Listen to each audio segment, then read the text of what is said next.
Hi, good morning. Today is World AIDS Day, a day for taking stock of the challenges that humanity is facing because of HIV/AIDS and for celebrating our success in supporting the people affected by the pandemic. Though we are still fighting to wipe off AIDS from our world, another virus has been attacking us for the last 1 year. We have lived with this pandemic for more than 3 decades. We have seen the high death toll, dislocation of many families, the reduced lifespans in hard-hit countries, the increase in child mortality, and the millions of children orphaned by HIV/AIDS.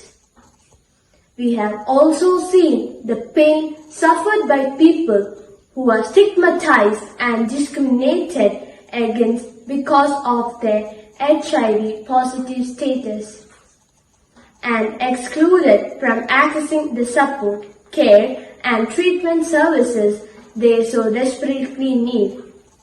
There are many more tasks we need to do. The International Federation of Red Cross and Red Crescent Society was one of the few international organizations to take the challenges of HIV and AIDS seriously right at the onset of the pandemic. We hear of many encouraging scientific advances, for example, that properly administered antiretroviral treatment can effectively prevent HIV injections, and there is immediate hope of finding a therapy to eradicate HIV from an injected person's body. The IFRC fully supports the unaided version of achieving zero new HIV injections, zero AIDS-related death, and zero discrimination by 2015. The Red Cross Red Crescent, with its millions of community-based volunteers worldwide, will do everything within its reality to make this a reality. Good morning. Today I would like to introduce the theme of this year's World AIDS Day. Every year on 1st December, the world commemorates World AIDS Day. People around the world unite to show support for people living with and affected by HIV and remember those who lost their lives to AIDS. In 2020, the world's attention has been focused by COVID-19 pandemic on health and how pandemics affect lives and livelihoods. COVID-19 is showing once again how health is interlinked with other critical issues such as reducing inequality, gender equality, human rights, social protection, and economic growth. With this in mind, this year the theme of World AIDS Day is Global Solidarity and Shared Responsibility. Founded in 1988, the World AIDS Day was the first ever global health day. Every year, United Nations agencies, governments, and civil society join together to campaign around specific themes related to HIV. World AIDS Day remains as relevant today as it's always been, reminding people and governments that HIV has not gone away. There is still a critical need for increased funding for the AIDS response, to increase awareness of the impact of AIDS on people's lives, to end stigma and discrimination, and to improve the quality of people living with HIV. Thank you. More about HIV/AIDS. HIV is a virus that damages the immune system. AIDS is a disease that can develop in people with HIV. Cases of HIV progress through 3 stages. Stage 1, acute stage, the first few weeks after transmission. Stage 2, clinical latency or chronic stage. And stage 3 is AIDS. Some of the ways HIV is transferred from person to person includes through sexual contact, by sharing needles, syringes and other items for injection drug use, during pregnancy, labor or delivery from a pregnant person to their baby, and during breastfeeding. Early symptoms of HIV can include fever, chills, swollen lymph nodes, general aches and pains, skin rash, sore throat, headache, and upset stomach.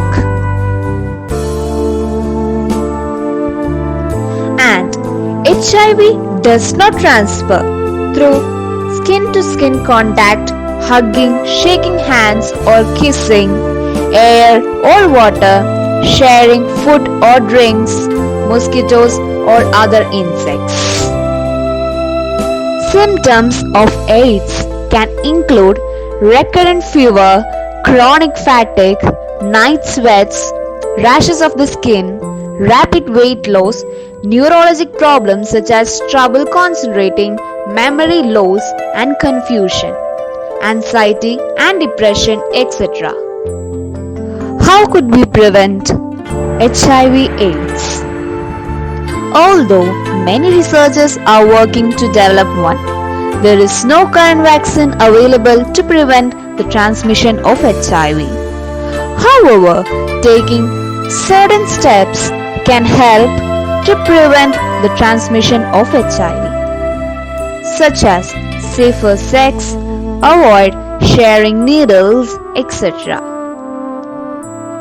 Other ways people living with HIV can improve their health include fueling their body with well-balanced diet, exercising regularly, getting plenty of rest, avoiding tobacco and other drugs. Focus on their mental health, use safer sex practices, talk to their healthcare provider, surround themselves with loved ones. Good morning. I am going to introduce a unique museum on this World AIDS Day. The World AIDS Museum and Education Center is situated at Florida. It was opened on May 15, 2014. The World AIDS Museum and Education Center began as HIV support group called Positive Attitudes. The facilitator of the group was Steve Stagan, and it was its idea to create an AIDS museum at South Florida because they were the place which were considered as the epicenter of AIDS crisis in America. A non-profit corporation was set up and fundraising began. After conducting local exhibition in churches and art galleries, once they had enough fund, they chose the location on 26th Street. On November 7, 2013, Magic Johnson visited the World AIDS Museum and dedicated the space. 22 years on the day, he announced his HIV status. Doors officially opened to the public in May 2014. The World AIDS Museum and Education Center has a great art gallery featuring the historical timeline of AIDS epidemic, exhibit on stigma, and a traveling photography exhibit. The face of the HIV is now hung in the community gallery, and they also do the educational programs in schools and community organizations. Thank you. Good morning. Today I am going to introduce a special person on this World AIDS Day, the Berlin patient. Timothy Ray Brown was an American considered to be the first person cured on HIV/AIDS. Brown was called the Berlin patient. On February 7, 2007, he underwent a procedure known as stem cell transplantation to treat leukemia performed by a team of doctors in Berlin, Germany. Brown was diagnosed with HIV in 1995. A few years later, he was diagnosed with leukemia. The resulting cancer treatment, a bone marrow transplant from a donor who was naturally resistant to HIV, cured Brown of his infection in 2007. It also sent his cancer into remission.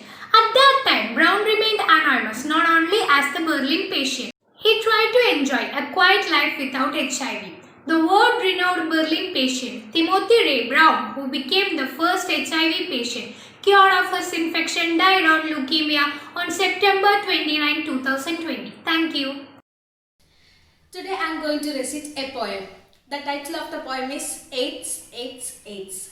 It's written by Sydney. AIDS, AIDS, AIDS. What a killer disease you are. Since my birth, I know about you. And as a young innocent child, I welcomed you into my life. We played and enjoyed everything with you. AIDS, AIDS, AIDS. What a killer disease you are.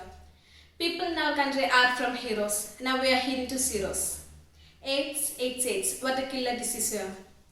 Children have been left orphan. Mothers have been left widows. Fathers have been left widowers.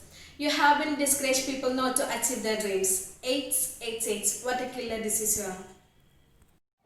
Good morning. Today I am going to speak about the significance of red ribbon. The red ribbon is a universal symbol of awareness and support for people living with HIV. Wearing a ribbon is a great way to raise awareness on World AIDS Day. In 1991, a decade after the emergence of HIV, 12 artists gathered in a gallery in New York. They had met to discuss a new project for visual aids, a New York HIV awareness arts organization. It was there that they came up with the symbol, the red ribbon worn to signify awareness and support for people living with HIV. At that time, HIV was highly stigmatized and the suffering of communities living with HIV remained largely hidden. The artists wanted to create a visual expression of compassion for people living with HIV. They took inspiration from the yellow ribbons tied on trees to show support for us military fighting in the Gulf War. Additionally, they decided that the elegant look of the ribbon shape was easy to make and replicate. They chose red for its boldness and for its symbolic association with passion, the heart and love.